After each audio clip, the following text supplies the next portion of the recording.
So I'm going to go ahead and get started. I'm Mrs. Lauterbach. I'll be walking you through our November meeting today. If you have any questions or concerns, you want to put it out there in the chat feature. We've got Miss Murphy, the ELA teacher, who'll be running the chat today as we go through this presentation. So I'm excited to be doing this again, and that we are in November of our learning school, and that we are still here together. So our goals today, I think it'd be good to review a little bit about grading, what it looks like in terms of your students' grades and academics. We'll talk a little bit about live streaming, a new feature that's going to be coming out in the next coming months with your child's learning. Hit some social emotional health things that you want to consider, talking with your teen about checking in, how they're feeling, and the resources available to you. And then, as always, we'll end with any questions or concerns that you might have. All right. So this actually was a graphic that was in October's learning, and I really like it because it's kind of like the progression in terms of how to talk to your students' work and their assignment completion. The first step you always want to consider is checking your campus portal grades. That's where the grades count in terms of your not just attendance, but your assignments, the assessments your child's doing. So your first step in checking on your students' academic work is to check Campus Portal. If they have good grades, that's fantastic. You should celebrate that with them in terms of getting their assignments in, maintaining somewhat normalcy in this learning. If they have anything that's missing or incomplete, that's when you go to step 2. So if they have good grades, you want to celebrate that. If they have anything missing or incomplete work, that's where you go to step 2. You want to talk with your child, be engaged, discuss the reasoning. Maybe they didn't understand the assignment. Maybe they didn't know where to look on the assignment, or they just forgot. And then check the turn-in. And then if they do have anything, then you go to Google Classroom to find the assignment, make the correction, and then email the teachers if there's anything. I know Miss Murphy threw this in the chat feature, but we have now a new printer-friendly week at a glance for your students. So I linked it to the presentation, but it's also in the team website. Right here, when you go to student support and weekly agendas on our team website, we have a printer-friendly week at a glance. So we've got our A day and our B day. You can just click on the link, and this is what's happening with your child's core classes in a more like 8.5 by 11 printer-friendly view. So your child could print this off and follow along with the lessons as they go, or check mark them. I still encourage the planner use, especially if your kid, this is just our core classes. Some of your kids have electives such as Spanish or FACS.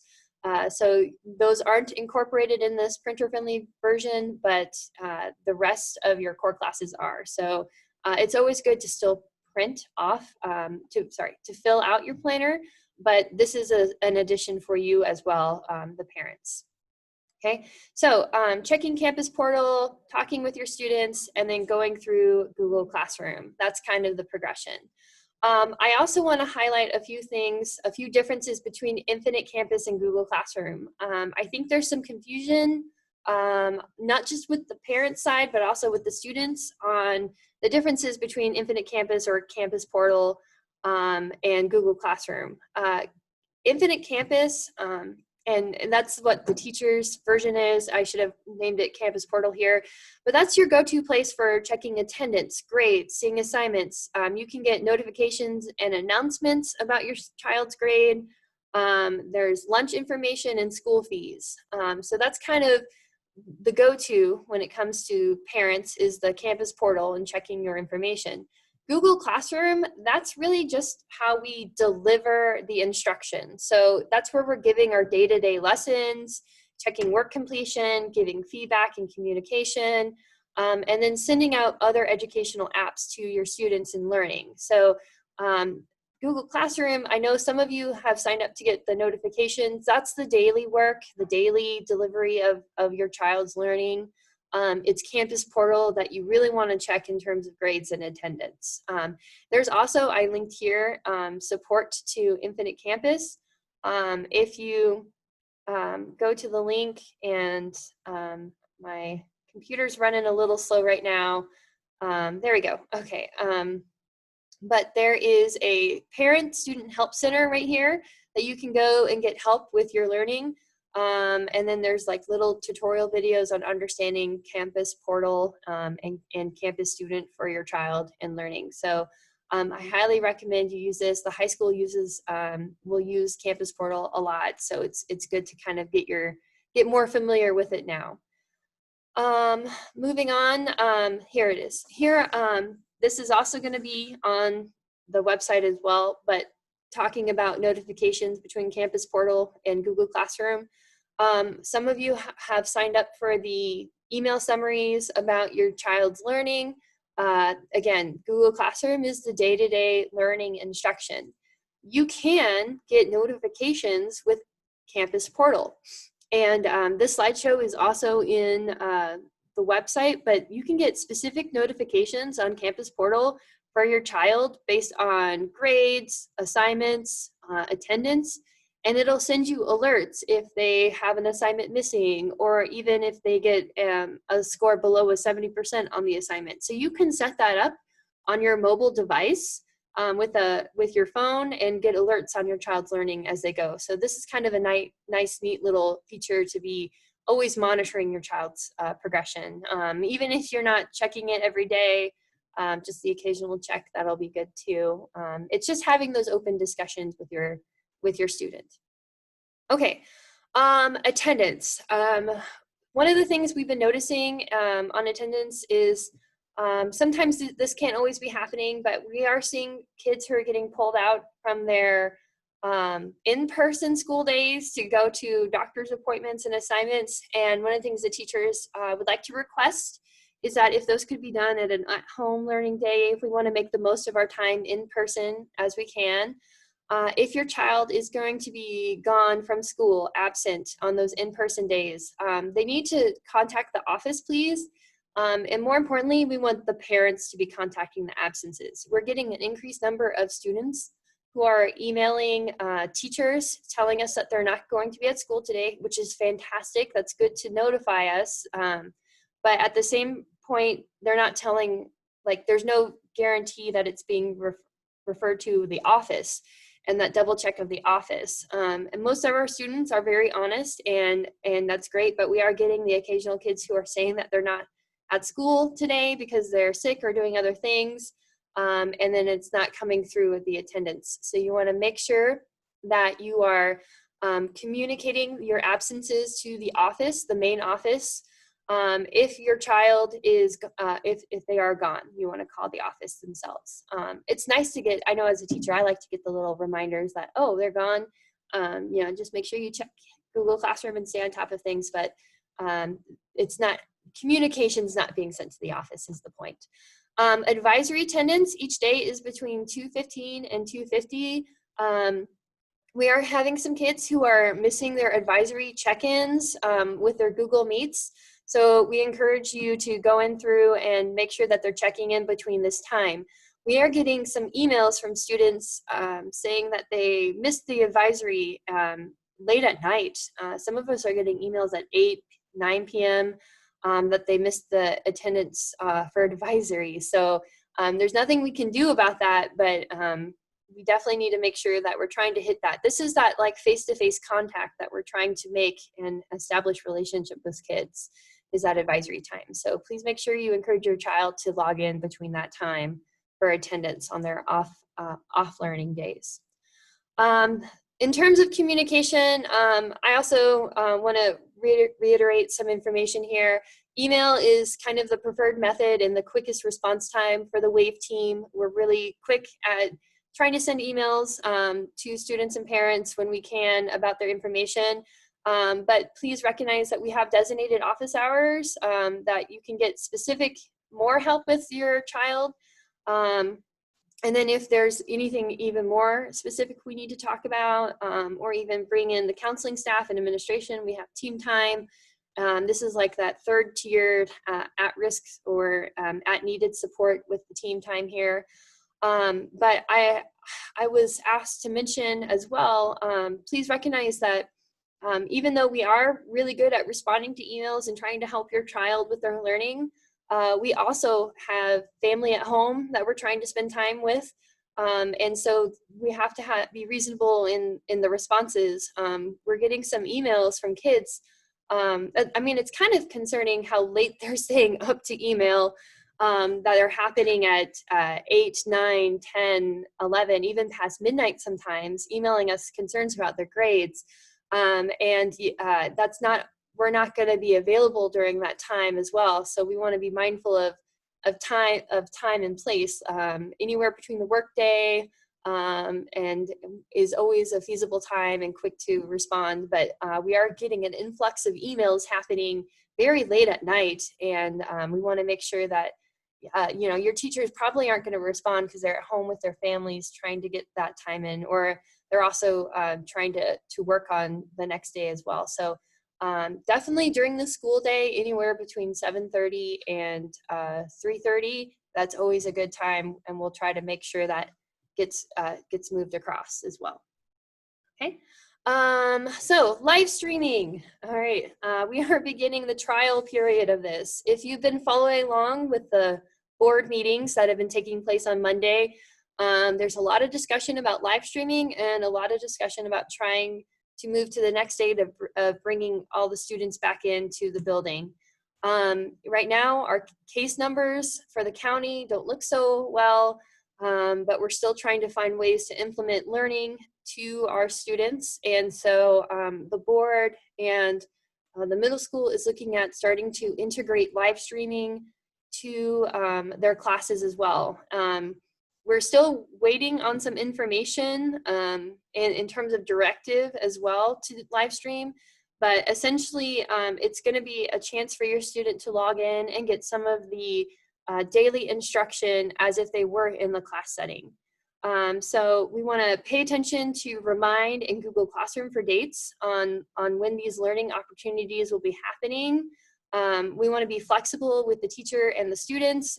Understand that if your child is live streaming that day from home, that your teacher is also having students in the classroom as well that they're trying to reach. And so there is that delayed back and forth between meeting the children in the classroom needs and meeting the children out of the classroom needs. There's also expectations in participating. We want them to be engaged. We want them to be following along with the learning. We do not want your child to log into the live stream for a few moments and then leave. That's not beneficial to them. So if your student is presented with a live streaming opportunity, we want you to take more advantage of it. There's still discussion being made in terms of attendance expectations, how often these need to be happening, in what classes. So this is still kind of a trial period. So teachers are getting used to figuring out how to work the technology and manage being online and in person at the same time. So we're all trying to work through that. So please be mindful, but ideally it's to bring connections together and to kind of encourage more of that learning from home. Okay. Next is the social emotional check-in. I think this is going to be the hardest for not just parents but students as well, is how to check in with your students' well-being. Right now, there are a lot of stresses that's bothering your students. We've got COVID-19, and I'm sure we're all feeling a little bit of corona fatigue right now. It's just continuing on, and, we're all tired of it, yet it's, something we're dealing with in our daily life. So we're having added stress there. There's some social stress and anxiety. We're not meeting with our friends as often. Sometimes we're not, as outgoing and reaching out to our friends. And then when we're at school, some students are great and thrive at spending most of their time with their peers, and some students have that anxiety partnered with the COVID-19 of how close they can get to their peer, how much they can talk to, on top of regular, normal middle school fear. Right now, we've just experienced daylight savings time, so we're also going to start getting some seasonal depression take place as well. It's getting darker sooner and colder, so your child probably is spending some time, I assume, outside, enjoying some activity, being out and out in nature, walking around. And as it gets to the winter months, that gets cut, it's darker sooner, that added seasonal depression starts piling on to your students. And then we have our academic stresses as well happening at school. So there's a lot going on with your child right now, socially and emotionally. We want to make sure that you are checking in with your child and you're having those conversations. And these are some of the most difficult conversations to have, and checking in and figuring out what is going on with their well-being. Are they doing okay? Are they mentally healthy, or are they struggling right now with the everyday life and the everyday pressures of things happening at this point? So this is kind of what we're going to be talking about, is depression and signs of depression. You want to be aware of any emotional changes that are happening with your child, and any behavioral changes that are sudden and causing, and then start having these conversations and reacting to ways that you can help alleviate their stress, alleviate some of their depression, try to help them move through this time period, because this is a challenging time period we're all facing right now, and something that we're all struggling with. We want to make sure that we're reacting in a positive way, that more importantly, we're listening.